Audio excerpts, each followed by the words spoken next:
Ce soir, préparez-vous à voir le monde autrement. Pourquoi l'Afrique, la terre la plus riche du globe, connaît-elle encore la faim? Demandez-vous comment un continent regorgeant d'or, de pétrole, de cacao, de diamants et d'uranium abrite-t-il encore tant de familles privées de nourriture? Ce paradoxe glace le sang. L'Afrique, bénie par des sols fertiles et des ressources inestimables, porte toujours le poids écrasant de la pauvreté. Pourquoi? La réalité dérangeante, la voici. Depuis des siècles, d'autres, bien loin de nos villes et de nos villages, décident de ce que nous plantons, de ce que nous consommons, de ce que nous mangeons. De Bruxelles à Washington, nos assiettes se remplissent ou se vident selon les intérêts étrangers. L'aide alimentaire occidentale, si présentée comme un don, façonne discrètement nos habitudes, nos marchés, notre avenir. Sommes-nous vraiment libres lorsque notre pain dépend des choix d'autrui? Mais ce soir, alors que la nuit enveloppe les rues de Ouagadougou et que les familles se rassemblent autour des feux, un souffle nouveau traverse l'Afrique. Un vent de révolte, de questionnement, de dignité retrouvée. L'histoire ne se contente plus d'être racontée par d'autres. Elle se vit, elle s'affirme, elle se conquiert, pas à pas. Ce refus est une déclaration de guerre à la dépendance silencieuse. Il proclame « Accepter ses dons, c'est accepter d'être lié, surveillé, affaibli. » Dire non, c'est reprendre le contrôle, protéger sa santé, sa terre, son avenir. Aujourd'hui, le vent tourne. Un sursaut inattendu vient bouleverser l'ordre établi. Le Burkina Faso vient de refuser 300 000 tonnes de soja envoyées par les États-Unis. Ce n'est pas juste une affaire de commerce, c'est un cri, une affirmation de dignité. Face à la tentation de l'aide facile, ce geste rappelle à l'Afrique qu'elle peut encore choisir son destin. Le pari est immense. Si l'Afrique continue d'accepter sans résistance, elle sacrifiera son autonomie économique, sa santé, sa culture et l'espoir de ses enfants. Mais si elle ose refuser, même une seule fois, elle ouvre la porte à une révolution de la fierté. Il en va de la souveraineté d'un continent tout entier. Regardons l'histoire. Souvenons-nous du Ghana dans les années 60, qui, sous la houlette de Kwame Nkrumah, rêvait d'autosuffisance alimentaire.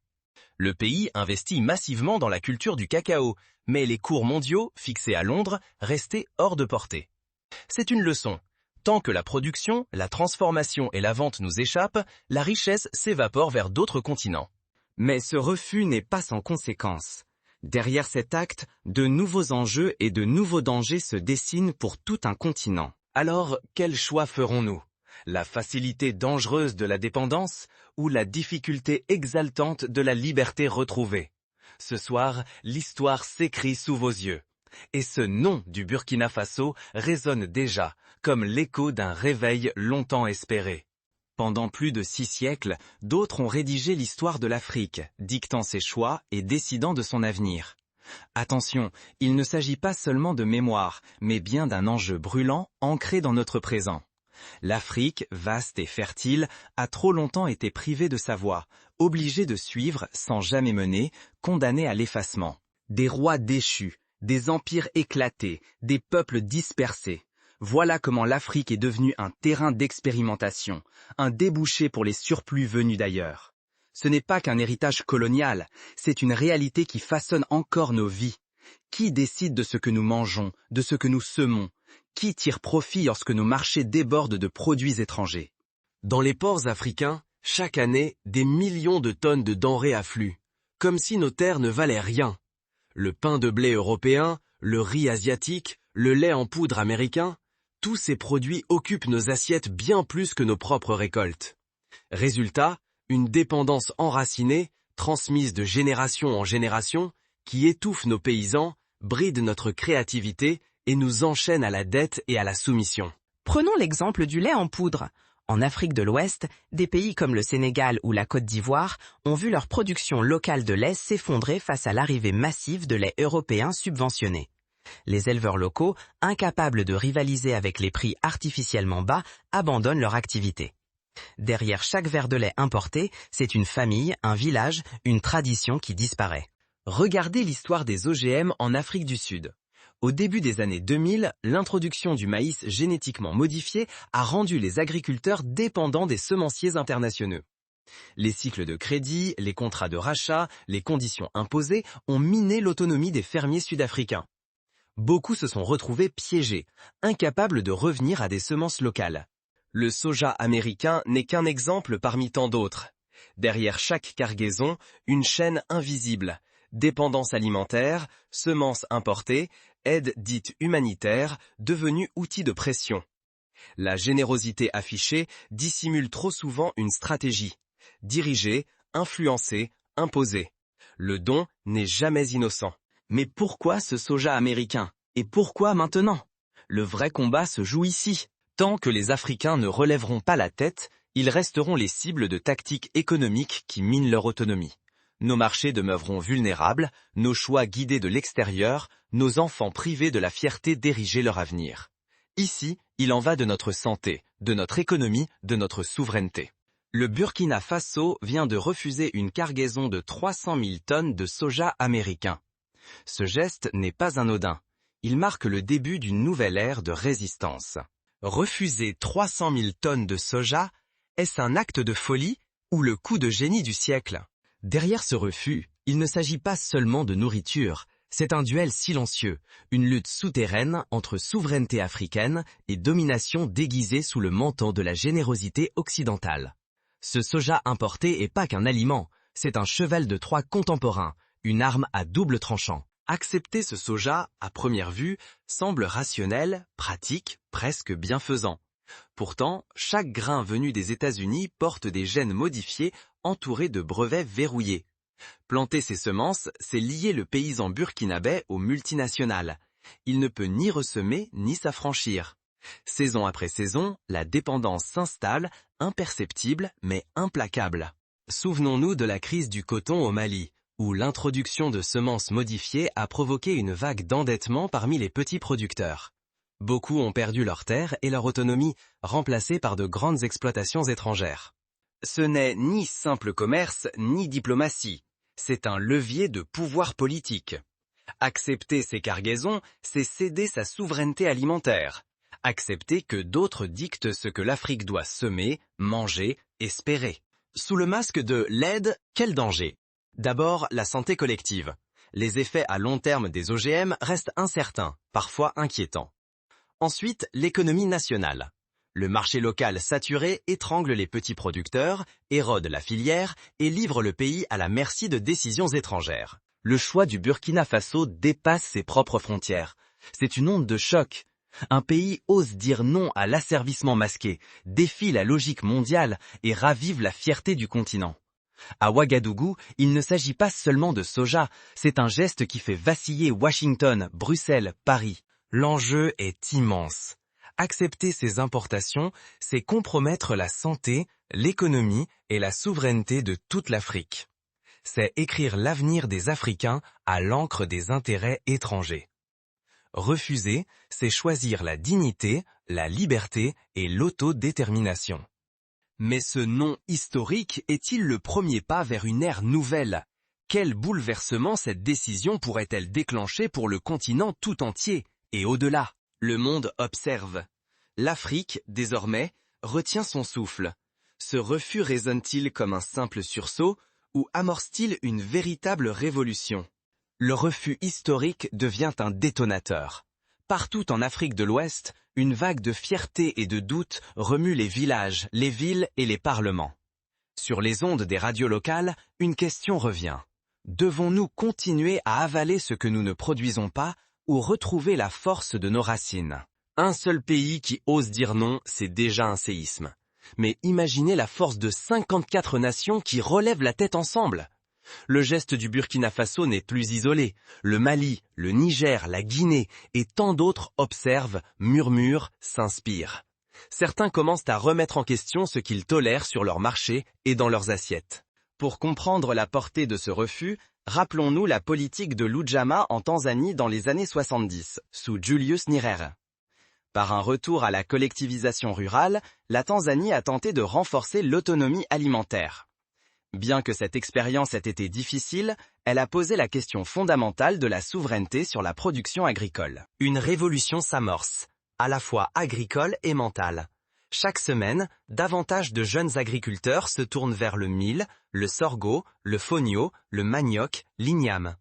Les marchés se partent à nouveau de couleurs locales, de saveurs familières, de produits nés du sol africain.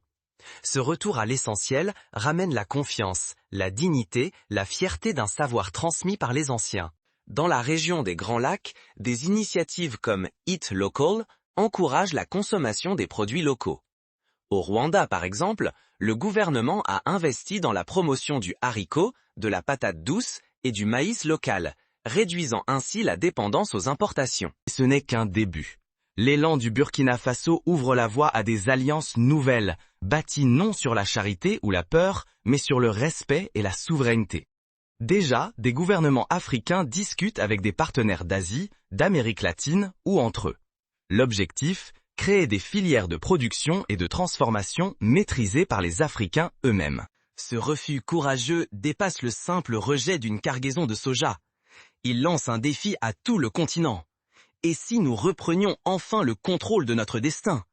Et si nous osions nourrir nos familles avec le fruit de nos terres sans supplier l'étranger? Le pari est risqué. Si l'Afrique réussit ce virage, elle gagnera en indépendance, en santé et surtout en respect. Un continent qui ne subit plus, mais qui négocie, qui choisit, qui impose ses règles. Mais l'échec serait lourd de conséquences. Sanctions économiques, isolement, voire sabotage pourraient faire payer très cher ce choix de liberté. Pensons à l'embargo imposé à la Côte d'Ivoire lors de la crise de 2010. En quelques mois, les exportations de cacao et de café ont été paralysées, fragilisant l'économie et rappelant la vulnérabilité face aux pressions extérieures. Tout peut encore basculer. L'avenir dépendra de la détermination de chacun à tenir ce cap, envers et contre tout. Quoi qu'il arrive, le mouvement est lancé. Les regards du monde entier se tournent vers l'Afrique, entre crainte, curiosité et admiration. La route de l'émancipation est ouverte, mais elle sera longue, difficile, semée d'obstacles. La souveraineté ne se décrète pas. Elle se sème, se cultive et se défend, du champ à la loi. Refuser les chaînes invisibles impose une vigilance constante, à chaque maillon, de la terre nourricière à la table familiale, de la ferme à l'Assemblée nationale. Pour chaque citoyenne et citoyen, acheter un aliment local devient un acte de résistance. Soutenir les agriculteurs du village, choisir les marchés de proximité, c'est nourrir notre économie, protéger notre santé et fortifier notre communauté. Investir dans l'agriculture du pays, c'est aussi encourager la recherche sur des semences adaptées, robustes et saines, loin des dépendances imposées par l'extérieur. Prenons l'exemple du Nigeria, qui a lancé le programme Grow Naija pour encourager la consommation de riz local. En quelques années, la production nationale de riz a doublé, créant des milliers d'emplois et réduisant les importations de façon significative. Côté agriculteur, il s'agit de retrouver la fierté d'une agriculture ancrée dans l'héritage africain et tournée vers l'avenir. Former la jeunesse, transmettre les savoirs ancestraux tout en adoptant les techniques modernes, sans perdre de vue l'autonomie collective. Chaque saison, chaque récolte, chaque semence choisie devient un vote silencieux pour ou contre la souveraineté. Des coopératives agricoles, comme celle du Bénin ou du Kenya, montrent déjà la voie. Les producteurs s'unissent pour mutualiser les achats, vendre en circuit court et négocier de meilleurs prix. Ces initiatives locales, soutenues par des ONG africaines, permettent de résister à la pression des importateurs et des multinationales. Le Sénégal a récemment adopté une législation sur l'agroécologie, encourageant l'agriculture biologique et interdisant certains pesticides importés. Cette politique vise à préserver la santé des consommateurs et la fertilité des sols. Pour les décideurs, la mission est claire. Renforcer les politiques nationales, bâtir des lois qui protègent nos terres et nos marchés. Interdire les importations suspectes, imposer la traçabilité et la qualité, privilégier d'abord les partenariats africains. Défendre nos intérêts communs sur la scène mondiale et établir des normes qui nous rassemblent. Au Mali, des programmes scolaires intègrent désormais l'histoire de l'agriculture locale, des techniques de potager et des recettes traditionnelles. Les enfants apprennent à reconnaître les plantes, à cultiver leur jardin d'école, à cuisiner le fonio ou le mil. L'éducation est l'arme la plus puissante. Valoriser la culture et l'alimentation africaine dès l'école. Réapprendre à cuisiner local, raconter l'histoire des aliments et de celles et ceux qui les cultivent. Redonner à chaque enfant la conscience de la richesse de notre terre, c'est préparer une génération fière et lucide.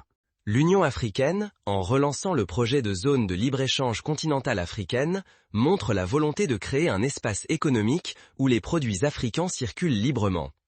Cela permettrait de renforcer les filières locales et de limiter la pénétration des importations étrangères. Mais aucune lutte ne se gagne seule. Les pays africains doivent parler d'une seule voix, établir des règles claires et s'épauler pour ne pas laisser les intérêts étrangers diviser le continent. Ensemble, bâtir un marché commun solide, peser face aux géants mondiaux, garantir la prospérité partagée. Le refus du Burkina Faso n'est donc pas un geste isolé. Il trace une voie que d'autres nations africaines pourraient suivre pour affirmer leur souveraineté. Chaque repas, chaque choix d'importer ou de produire localement, chaque loi votée, façonne notre destin. Oublier cela, c'est risquer de replonger dans la dépendance et de voir nos enfants réclamer ce que nos terres peuvent offrir. Se relever, c'est choisir la dignité, la liberté et la prospérité pour aujourd'hui et demain. Ce n'est pas un simple lot de soja refusé. C'est l'histoire que l'Afrique rejette, celle d'une soumission imposée depuis des siècles. Et aujourd'hui, jusqu'où êtes-vous prêt à aller pour préserver votre dignité? Ce geste dépasse la politique. Il incarne la rupture avec l'ombre de la dépendance. 300 000 tonnes de soja, ce n'était que la dernière offrande d'un système qui veut maintenir l'Afrique à genoux. Le Burkina Faso a dit non, non par orgueil mais par nécessité. Parce que la souveraineté ne se brade pas, surtout quand elle touche à la santé, à l'économie et à la fierté d'un peuple. Refuser n'est pas un caprice, c'est une urgence. Accepter, c'est choisir la facilité et l'asservissement. Dire non, c'est prendre un risque, mais c'est aussi embrasser la responsabilité de tracer sa propre voie. L'avenir d'une génération entière repose sur ce courage de dire non à la dépendance et oui à la souveraineté.